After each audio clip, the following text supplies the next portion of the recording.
Graphing techniques, transformations. Given f of x equals x squared, graph, we got A, B, C, D, and E here. So what we're going to do is we're just going to graph one at a time. So we're going to start with g of x here. So g of x is x squared minus 2. So what's happening here is, in general, I have this x squared function. And this tells me for every y value, I'm going to move down 2. So that's what that tells me there. So that means this point right here is now going to be down here. And that's going to be for every point. So this point here is now going to be down there. So on and so forth. So the graph is going to result in, so that would be this function here. So you can see that we moved down and every point actually just moved down. So this would be the graph of that one. Very strange how it works out. So now let's take a look at h of x, which is 4x squared. Now again, we're always starting from the black function here, the f of x equals x squared. And now this one says I'm going to multiply every y value by 4. So that means, in general, if I had plugged in 1 here for x, it would equal 1. So now, when we go to the right one, we're not going up 1 anymore, but we're going to go up 1, 2, 3, 4. So that first point, not really the first point, but the point we first plotted was really up 4. And for this one, 0 will still be 0, so it's still going to be there. And it actually is just going to make it much more narrow, looking at least. And that's what happens when I put a multiplier on it. Now, if that multiplier was between 0 and 1, well, bigger than 0, smaller than 1, this would actually then become wider. And that's how we get that wideness. They call that a vertical compression. But here we have a vertical stretch with a green 4x squared. So now let's take a look at the third one.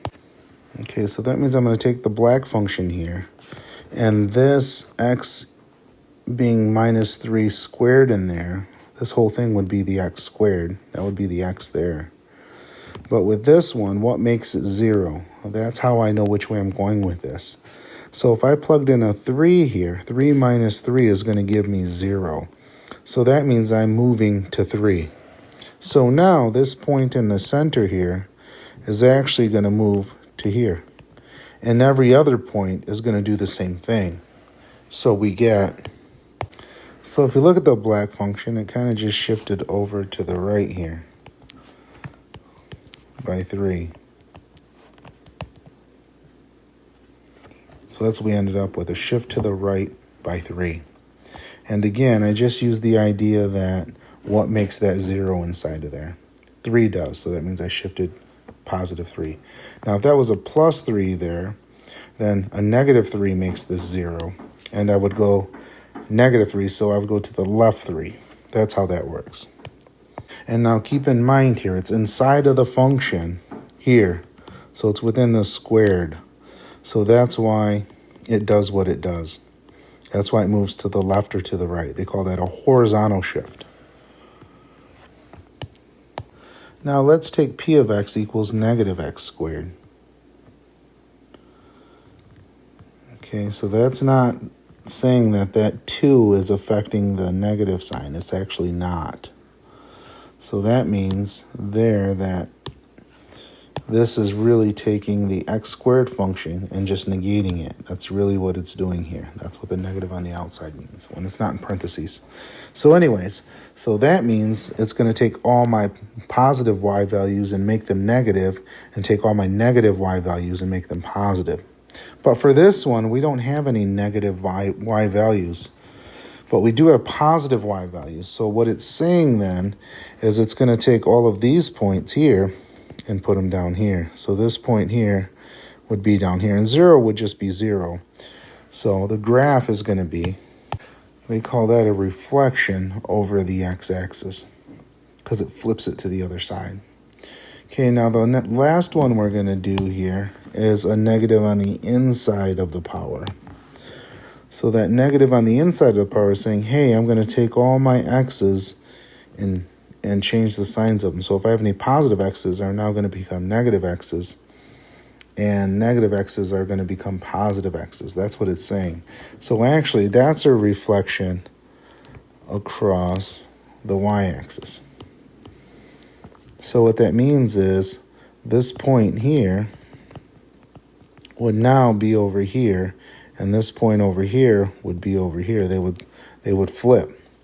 But since this function is what we would call an even function, guess what? F of negative x equals f of x. So all those points would just swap, and it would actually give me the exact same graph. So my q of x would be this graph, which was f of x. So now what we're going to do with all of these ideas and this graph that I have set on the right here is we're actually going to put all of these transformations together in the same function, and we're going to call it mx. It's going to be the massive function.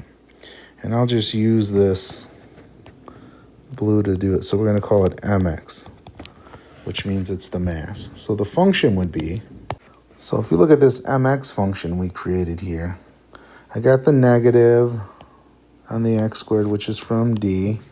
I got the 4, which is from b, so that's d and b. We've used those two. And then I have the negative on the x, which is here on the inside of the power, and that's e. And then we have the inside of here shifting to the right 3. And if you look at this, what makes that 0? I'd put a positive 3 in for x. So that would be that shift. And then we have shifting down 2. So there's my shift of down 2. Now what we're going to do is we're just going to put all these together in this graph now. So the thing we're going to do first here is we can do the reflections. I like to do the reflections first because if we try to do those afterwards, it can get very confusing. So the first one I'm going to do is in here. So I'm going to flip that. Now, you know what? You're not going to see anything because it's going to give me the same graph. Okay, so that's my flip. And then this also says I'm going to shift to the right 3. Okay, so now if I'm just going to shift to the right 3, that's going to put me here. Okay, but then this here says now we're going to put a negative 4 on that. So that means we're going to flip over here, but we're going to flip over here and become more narrow. Okay, and that's what we're going to do now. So I'll be a little precise about that when we do our final graph. And then what we're going to do after that is we're going to shift it down 2. So it's going to be there. So that's where our graph is going to end up. Now I'm going to put some precision on this. And the precision is only going to come in from where I do the negative 4 at. Because when I go to the left one, it's got to go down 4. And when I go to the right one, it's got to go down 4. And I'll show you what that looks like in a second here. So let's back this up. So we know that our point is going to be 3 to the right and down 2. So our new vertex is going to be here. And then when I go over 1 this way, it's going to go down 1, 2, 3, 4. So it's going to be there. Then I'm also going to have one on the other side of that. So then my new graph is going to be this. Now, in the homework, you're going to actually have to explain all of this. So in explaining it, let's give this the quick rundown. So I would say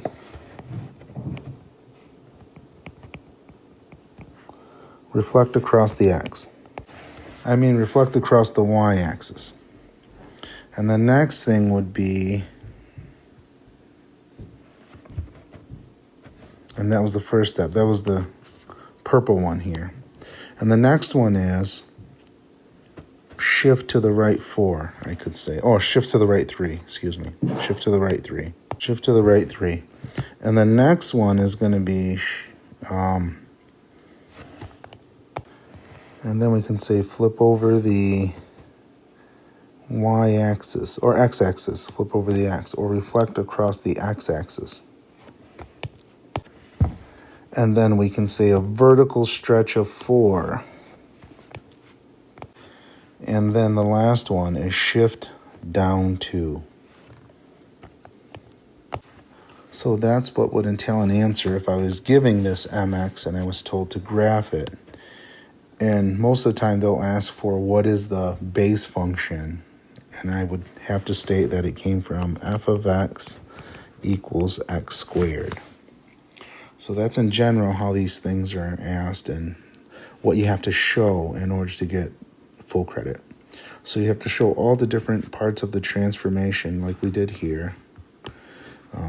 Maybe give the base function and then actually graph it.